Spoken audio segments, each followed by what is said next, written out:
Boa noite a todos, com bastante alegria retornamos a essa casa na quarta-feira, fazia tempo que eu não vinha.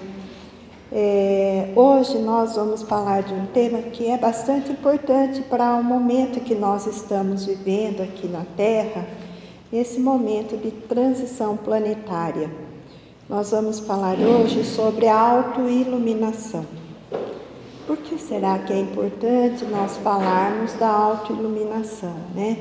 E o que significa autoiluminação? O termo autoiluminação também tem como sinônimo reforma íntima, autotransformação. Vários autores abordam de maneira diferente. Quem mais usa esse termo da autoiluminação é Emmanuel. Ele gosta muito de falar desta forma nas suas obras. Então, todas as obras que a gente lê dele sempre tem uma mensagem referindo-se à autoiluminação. Então, o que seria a autoiluminação e por que ela é importante nesse momento que nós estamos vivendo? A autoiluminação, ela é um processo de despertar do nosso espírito. Por que despertar do nosso espírito? Porque na prática nós estamos fazendo uma caminhada evolutiva e ao fazer essa caminhada evolutiva nós estamos sempre nos despertando e esse despertamento é como se fosse uma espécie de cebola em que a gente tem o núcleo e ele tem várias camadas em volta. Nosso espírito tem várias camadas de imperfeições, né? E essas camadas de imperfeições, muitas vezes elas existem porque nós ainda somos simples e ignorantes, porque realmente não tivemos a experiência necessária para poder descascar através da experiência, ou seja, adquirir o conhecimento. Mas muitas vezes nós já vivenciamos aquela experiência, porém nós somos renitentes. Nós erramos, cometemos erros e a gente continua ali com aquela crosta, aquela carapaça ali em volta, né? Em psicologia se fala muito do nosso lado sombra, ou seja, aquele lado que na verdade é constituído de uma série de imperfeições que dificultam o nosso entendimento em relação à vida e que nós temos dificuldade, inclusive, de encontrar o sentido da vida por causa dessas nossas imperfeições. Mas nós não fomos criados para sermos imperfeitos. Nosso destino, se há uma coisa que nós temos certeza absoluta que para a qual nós estamos destinados, é para realmente nos tornarmos perfeitos, mas não perfeito absoluto, perfeito relativo, porque a única perfeição absoluta é a de Deus. Tudo o mais na sua criação atinge a perfeição, mas a perfeição relativa, não é absoluta, né? Inclusive Jesus, que é o espírito mais perfeito que pisou na terra, ele também tem sua perfeição, mas é relativa, não é absoluta. Como quer algumas doutrinas que dizem que Jesus é Deus. Na verdade, Jesus não é Deus. Ele é um filho de Deus, né? Por isso que ele faz muita referência a Deus, falando do Pai, do reino de Deus, né? Quando ele faz referência a Deus. E esse reino de Deus que ele fala seria realmente esse estado de elevação extremamente alto, né? Extremamente perfeito, que nós não temos ainda o alcance de entender. Mas para nós chegarmos lá, ou seja, para nós retirarmos todas essas crostas que nos impedem de nós realmente evidenciarmos a luz que há em nosso espírito desde a nossa criação, é necessário que vivenciemos experiências terrenas. E essas experiências, elas causam muitas vezes dificuldades para nós. São desafios, são às vezes sofrimentos, às vezes nos causam dores. Nós passamos por uma série de desconfortos quando nós temos que vivenciar a experiência. Mas olha que interessante, a experiência oferece para nós conhecimento.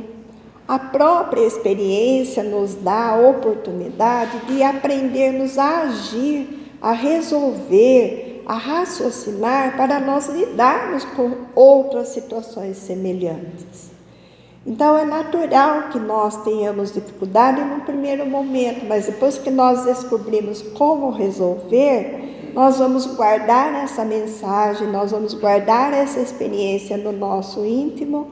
No momento que nós vivenciarmos uma nova oportunidade de experiência semelhante àquela, nós já temos uma bagagem. Outro aspecto importante é que a experiência amplia a nossa inteligência. O que a inteligência representa para nós encarnados?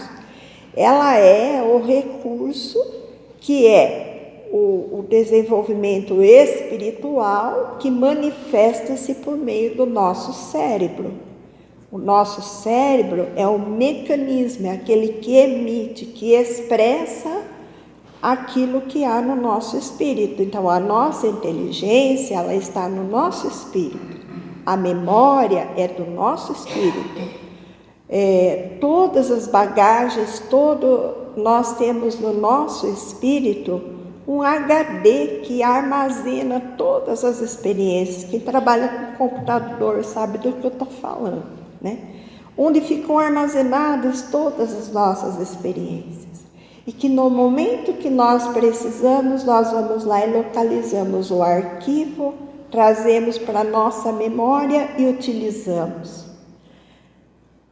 Porém, acontece uma coisa interessante. À medida que a gente vai viver nossas experiências, quando nós aproveitamos, ou seja, quando nós adquirimos a inteligência, nós mudamos a nossa atitude. E uma coisa muito importante, na lei de Deus existe um outro determinismo, que tudo que se faz dentro da criação divina é para o bem, nunca é para o mal. Aquilo que se dirige para o mal, aquilo que parece que é o mal, ou aquilo que se configura como mal, é de fato uma escolha do homem, porque Deus nos deu também o livre-arbítrio para escolher o caminho que quiséssemos. Porque nós somos partícipes da criação divina. E então, nós podemos fazer escolhas. E à medida que nós fazemos escolhas que muitas vezes não são as melhores, nós precisamos voltar a fazer de novo aquela experiência. É semelhante ao aluno que vai para a escola e ele frequenta lá o seu ensino, desde o fundamental até a faculdade. Ele tem que ter o mínimo de aproveitamento. Não fosse essas leis humanas, nós teríamos muitos alunos repetindo hoje. E por que é que nós temos tanta gente chegando na faculdade e não sabe nem sequer escrever direito? Por que é que nós temos um acúmulo de pessoas que não aprendem as coisas já adulto? Porque teve muita defasagem lá no início da sua jornada. E à medida que o aluno hoje não é reprovado, porque a lei preconiza assim, ele vai caminhando, mas o que deixou buraco lá atrás, que ele não aprendeu, ele não vai aprender, porque ninguém vai lá ensinar para ele. Quem vai ensinar é a própria vida e são as experiências que surgirem na sua jornada. Ou ele vai ter que pagar curso para completar aquilo que ele não aprendeu, não é? Quando a gente fica adulto, às vezes a gente percebe as nossas lacunas na nossa formação, então nós vamos lá e pagamos o curso e fazemos um curso de português, um curso de matemática, porque precisa, senão nós não teremos um local, um lugar no mercado de trabalho. Isto é a vida carnal, mas não é diferente a vida espiritual. Ela também caminha desse jeito. Nós vivenciamos as experiências, só que com a diferença O homem na Terra, ele pode criar leis, favorecer que o aluno não tenha que repetir, como a gente vive hoje, mas a vida não. A lei divina é imutável e dentro da lei divina todos nós somos obrigados a evoluir. Há um determinismo para que o espírito evolua, porque senão ele não vai alcançar aquela perfeição. E ele vai se tornar perfeito relativamente, vai experimentar a verdadeira felicidade. Não a felicidade terrena, mas a felicidade da alma, a felicidade do espírito. E aí, nessa jornada, a gente diz que a pessoa está se auto-iluminando, porque nós somos uma pequena fagulha de luz dentro do nosso espírito. Mas essa fagulha está envolvida, de muita ignorância, ou de imaturidade, ou até mesmo de rebeldia, porque pela rebeldia muitas vezes nós ficamos rebeldes e não queremos fazer o que precisa ser feito, Nós persistimos no erro. Chega um momento que a vida nos cobra, então a gente vai colher aquilo que a gente planta. Veja como a lei é natural. A lei natural é essa, colher aquilo que a gente planta. E daí vem os momentos em que nossas experiências se repetem através da reencarnação ou às vezes até na própria vida que nós estamos vivendo hoje, Se nós relutamos para um amadurecimento mais rápido, emocional, se nós relutamos para aprender algo que nós não queremos, Então nós vamos ter que refazer aquela caminhada, vamos ter que enfrentar de novo aquela experiência. Só que quando a gente supera o medo, quando a gente se fortalece no aprendizado novo, e a gente sabe que aprendeu porque nós, além de adquirirmos o conhecimento no intelecto, nós também percebemos a mudança no nosso sentimento. Então, isso é a diferença do aprendizado puramente terreno e o aprendizado para a nossa alma. Então, a nossa alma aprende com as coisas da terra, mas se ela não aproveita as experiências da terra para entender o significado da experiência, nós não vamos dar passos no nosso progresso moral. Por isso que nós temos, por exemplo, hoje na Terra, grandes personagens que estão determinando o destino das nações, que estão decidindo, optando pelo caminho da guerra, grandes dirigentes de nações que estão usando o conhecimento que têm para a prática do mal, para destruir a vida das pessoas. Então, nós temos o direito, nós temos a escolha. Se nós escolhermos o caminho do mal, não vai demorar muito, nós teremos o retorno. Se nós encaminharmos para o caminho do bem, nós, até diante dos homens, pode ser que nós não colhamos os resultados. Vejamos a vida de Jesus. Ele veio, só falou de amor, só praticou o amor, só exemplificou o amor, e na sua época ele foi condenado porque ele foi considerado um revolucionário que contrariava todo o modelo político, social da época dele. E Jesus foi crucificado. E muitas vezes nós também passamos por experiências de crucificação na encarnação nossa. Mesmo hoje, não é a crucificação no sentido literal, mas as nossas experiências acabam tendo esse símbolo de crucificação por ser difícil. Mas nós não podemos perder a esperança, porque toda essa caminhada vai ampliando, vai quebrando as crostas que nós temos em volta para que emerja a luz. Então, quando Emmanuel fala da autoiluminação, ele está lembrando que nós é que precisamos fazer o esforço de quebrar essas crostas que estão à nossa volta, inibindo a nossa visão espiritual do verdadeiro sentido da vida. Porque nós achamos que a verdadeira vida é a vida da carne, do corpo. Só que não é assim. Muitas vezes nós estamos plenos aqui vivendo, daqui a pouco a gente desaparece, a gente morre num acidente. Eu vi um vídeo esses dias, né, que eu não sei se vocês viram, mas passou lá entre essas coisas todas que aparecem no Face. Logo assim, entrei no Face e apareceu lá um vídeo. Um pai filmando, um pai que estava voltando, acho que da Inglaterra, voltando para a Índia. O pai sorrindo, ele, a mãe e os filhos assim no banco lateral do avião, todos comemorando. E ele tirou uma selfie, mandou imediatamente para a família. 2 minutos depois o avião cai e morrem todos queimados. Então nós estamos vivendo a vida como se este momento fosse se eternizar. E muitas vezes naquele momento ele não vai se eternizar da forma como nós acreditamos, eternizar-se na matéria. Nós vamos continuar, né? Essa família desencarnou, continuou na espiritualidade, provavelmente acolhida numa colônia espiritual na sua região, na Índia, né? E nós estamos vivendo todos os dias certos de que nós estaremos vivendo por longo tempo aqui na Terra. E às vezes não. Às vezes daqui a pouco nós perdemos a vida encarnatória terrena.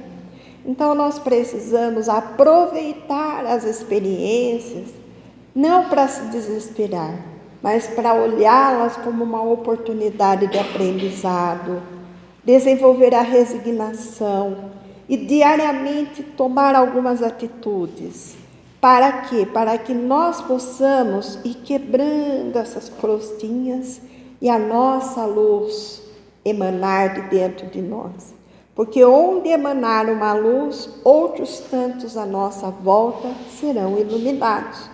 Por isso que Jesus fala da importância de nós amarmos os outros, porque quando nós nos tornamos fortalecidos espiritualmente, o amor ele é espontâneo, ele é natural dentro de nós. Então, algumas das características primordiais da autoiluminação, primeiro é o amor. Segundo, a compaixão.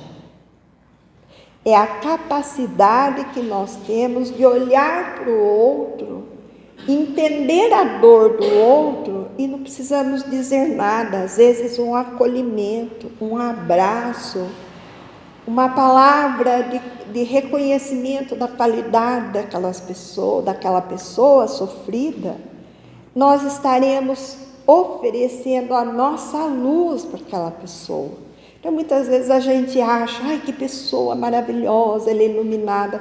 Todos nós somos iluminados. E todos nós temos, mesmo que seja uma pequenina luz, para oferecer para o outro. Lembremos que se nós estivermos num ambiente escuro, muitas pessoas aqui têm a minha idade. Vamos lembrar lá do nosso tempo da roça, né? Onde não se tinha a luz que nós temos hoje, muitas vezes a gente precisava usar um lampião, a lamparina, ou até mesmo na nossa época agora, quando a gente tem um apagão, nós precisamos da vela, né? Se a gente não tem a vela, mas tem um fiapinho daquela lamparinazinha, a gente acende e o ambiente fica claro, né? A luz estanca as trevas. E também a nossa luz espiritual, ela espanta as trevas das outras pessoas, se nós realmente soubermos agir dentro dos princípios que Jesus nos ensinou, que era amar ao próximo como a si mesmo. Então, quando Jesus fala amar ao próximo como a si mesmo, isso significa que nós precisamos desenvolver o auto-amor. E desenvolver o auto-amor é justamente isso, é quebrar essas carapaças através do autoconhecimento e nos tornando cada vez melhores e tendo o prazer de viver consigo mesmo. Porque quando nós nos tornamos melhores para nós mesmos, nós estamos nos amando. Agora, muitas vezes nós não damos o devido valor que nós temos.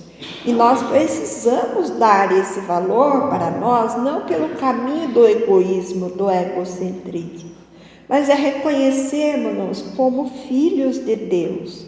Esse filho de Deus que tem uma luz dentro de si e que já viveu uma grande jornada, portanto, pode não ter um holofote de luz, mas tem uma lamparina ali que está acesa e que pode contribuir para iluminar o caminho do outro.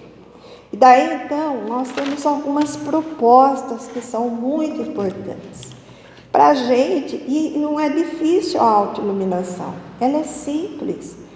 Veja só, ao acordar de manhã, alguns passos importantes. Ao acordar de manhã, quando a gente acorda, tem gente que acorda com o despertador e sai correndo porque começa o corre-corre de levar filho para a escola e para o trabalho, alguma coisa mais. Sugestão, põe o despertador meia horinha mais cedo. Para quê? Para que você possa acordar, sentar na cama e agradecer. Nós não agradecemos pelo fato de acordarmos no corpo físico novamente. Nossa noite poderia ser uma noite em que nosso espírito fosse embora e o nosso corpo ficasse ali morto na cama. Quantos não desencarnam? Aliás, morrem à noite e vão desencarnar alguns dias depois, e às vezes até 100 anos depois, né? Como a gente tem muitas histórias aí nos livros espíritas que nos mostram isso. Porque morrer é uma coisa, desencarnar é outra. Morrer, morre o corpo físico. Desencarnar é o desligamento do espírito deste corpo físico. E algumas pessoas são tão apegadas, são tão renidas ali naquele corpo, que não conseguem sair dali e ficam até ali experimentando os dissabores da morte do corpo físico, porque quer ficar ali, porque não quer sair daquela casa, porque não quer ir embora, porque não aceita. Isso é uma questão do espírito mesmo. Por isso que é interessante a gente ouvir pequenas palestras ou ler pequenas obras, para nós entendermos que a vida continua e a autoiluminação não é feita só aqui no corpo, ela vai dar continuidade no plano espiritual. E se a gente tem conhecimento que a vida é imortal e que nós vamos desencarnar, mas não vai acabar com o corpo físico, que nós vamos continuar, e aí nós seremos recebidos por bons amigos da espiritualidade, que nós temos encontro marcado com os nossos entes queridos que já se foram, que nós seremos recebidos por alguém que nos ama muito, que foi antes de nós. Gente, quanto é confortável, quanto é consolador a gente ter essa informação e essa esperança. E é por isso que nós precisamos orar por todos aqueles que fazem as suas passagens, para que essas pessoas possam dar continuidade na sua jornada de autoiluminação. Mas vamos voltar para nós enquanto estamos aqui na Terra.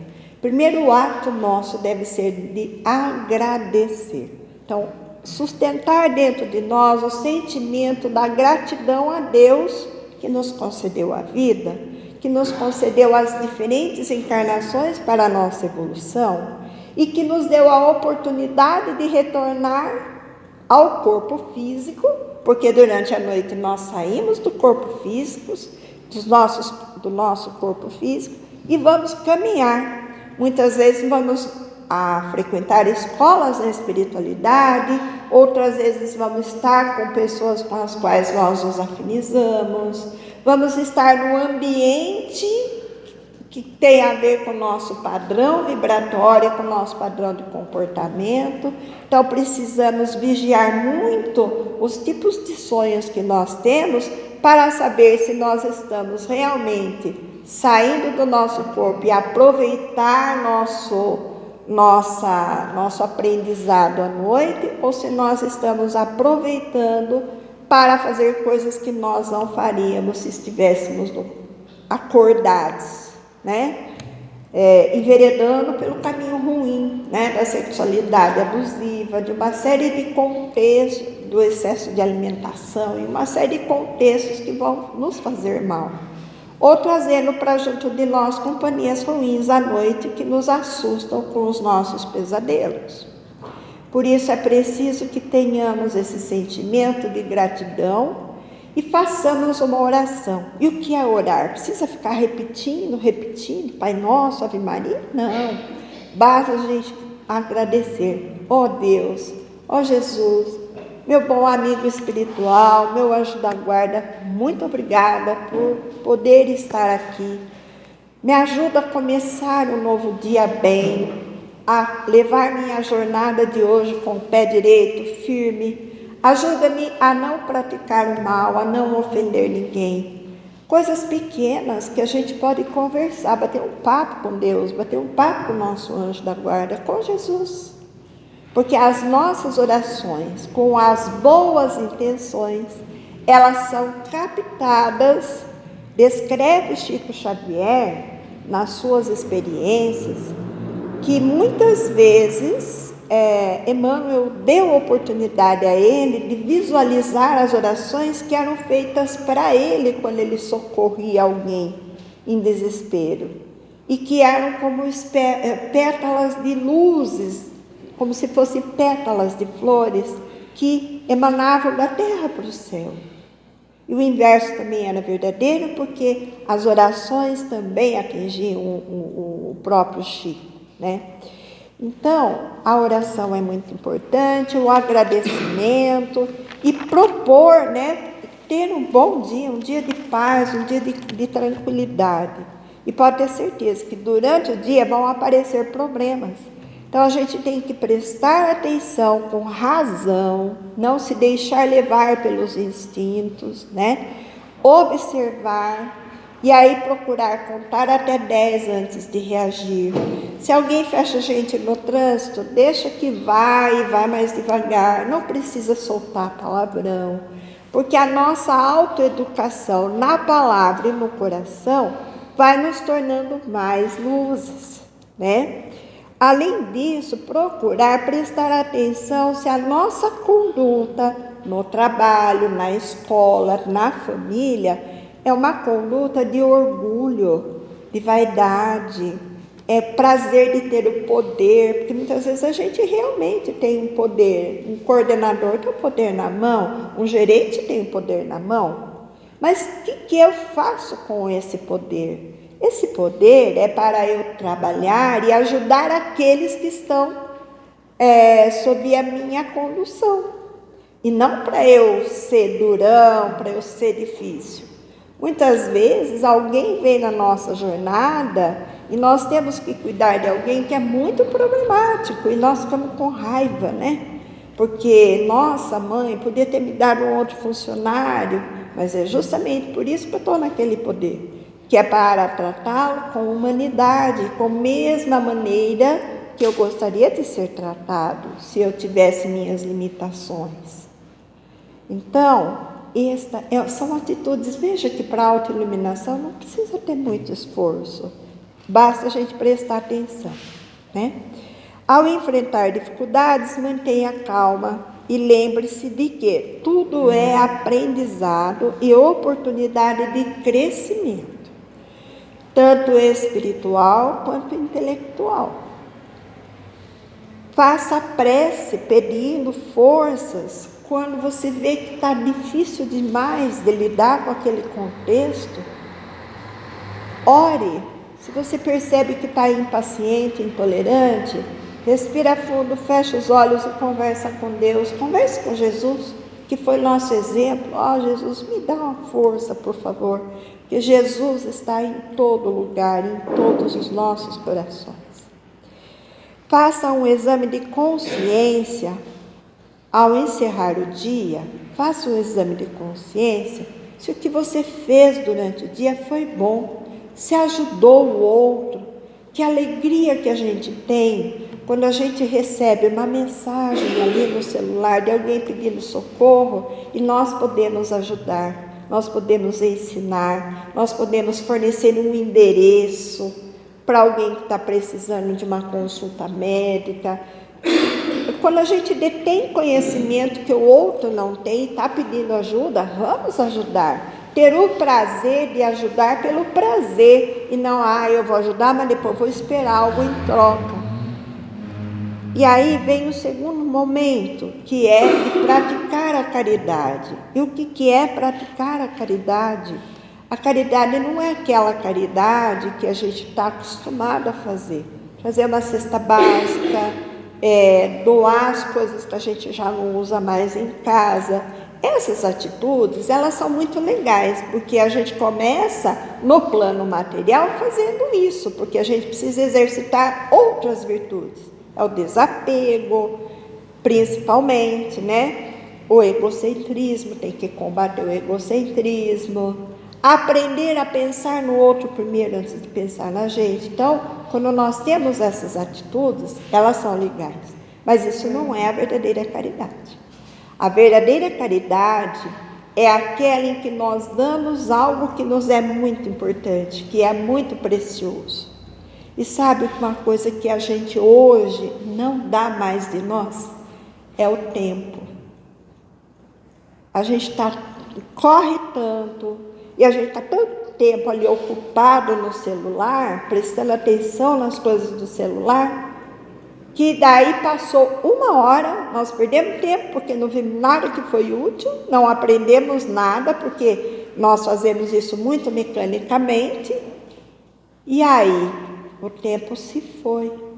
Daí a gente podia ter usado esse tempo para fazer coisas úteis, né?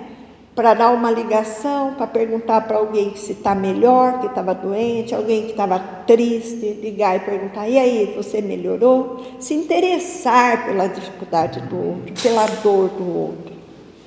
Aí esse tempo passa a ter valor. Então, a gente às vezes acha que praticar a caridade material é o suficiente, mas não é. A verdadeira caridade é aquela que emana do nosso coração, que emana do nosso sentimento e que nós damos de nós aquilo que é mais precioso em nós. Isto é a verdadeira caridade. E para encerrar a noite fazendo um autoexame de como foi o nosso dia. Santo Agostinho, que foi muito rebelde, deu muito trabalho. Santa Mônica teve que orar muito por aquele filho rebelde. Mas também quando Santo Agostinho teve um encontro com Jesus, com o Evangelho de Jesus, ele realmente se transformou. E ele veio através, entre os espíritos que trouxeram a codificação do Espiritismo, lá no Livro dos Espíritos, ele nos ensina o que fazer para nos tornarmos melhor. E ele diz assim: façais como eu fazia quando eu aí vivi. Faça todos os dias um autoexame de consciência para verificar se você viveu o dia bem, se você fez o bem. E se você não fez o bem, procure reparar aquilo que você cometeu de errado. Faça a reparação. Perdoe a si mesmo e perdoe aos outros, porque todos os demais estão nas mesmas condições que nós estão a caminho da evolução, estão cheios de imperfeições tanto quanto nós. E aprendamos a realmente exercitar o perdão, que é uma tarefa muito difícil. Mas se nós não conseguimos perdoar como Jesus nos pediu, ao menos não vamos alimentar o ódio, a raiva e ter o prazer de desejar o mal para o outro. Porque senão isto agrava o nosso comprometimento espiritual. E aí, ao invés de nós aumentarmos a nossa luz, nós atrofiamos, né? Bom, estamos em cima da hora, tem tanta coisa para falar da autoiluminação, mas aqui são coisas muito práticas que a gente precisa realmente refletir e exercitar no dia a dia para a gente dar pequenos passos na nossa conquista da luz para um dia sermos holofotes. Hoje somos lamparina, mas amanhã poderemos ser holofotes. Muito obrigada, que Deus os abençoe, que levem para casa a luz que vocês vieram buscar no tratamento. Assim seja.